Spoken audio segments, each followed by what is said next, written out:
大家好，我係澳門體育頻道嘅 Anna。第15屆全運會喺11月9日喺粵港澳3地正式開鑼，賽事匯聚咗全國精英嘅運動員，令人非常期待啊！相信全運會嘅舉辦會令澳門掀起一股體育運動嘅熱潮。澳門承辦全運會呢種大型嘅體育盛事，可以激發市民嘅參與感同歸屬感，增強社會嘅凝聚力。而志願者活動、社區宣傳等，亦都可以提升公民意識。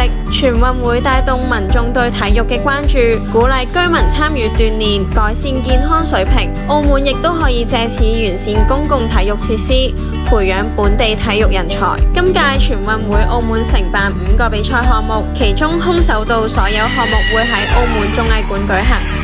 澳門綜藝館係一座大型嘅綜合性文娛體育場所，位於澳門嘅新口岸，就係我而家呢一個場上面啦。喺1985年5月嘅時候開始啟用，並於1999年重新再改建咗一次。全場大概有4000個座位，係澳門熱門嘅文娛體育活動場所之一。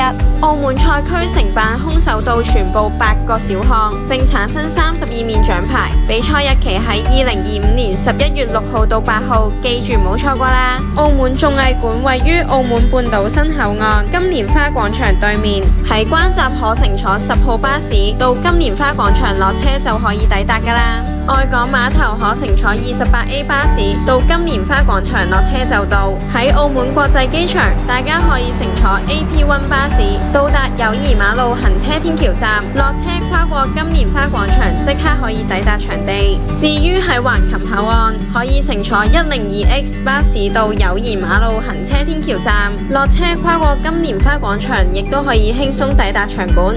喺澳門，空手道係青少年喜愛嘅運動之一。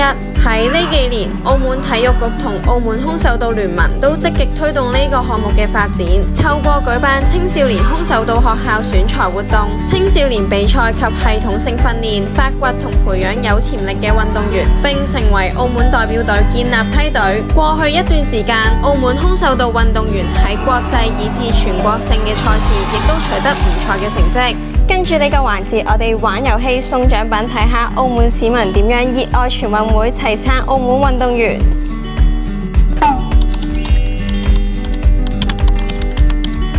係蓮花啦、木棉花啦，同埋洋紫荊嘅。中華人民共和國第15屆運動會。好緊張啊！有啲乜嘢令我驚喜？哇！好色彩豐富喎！多謝晒！全城期待，我撐澳門運動員，耶！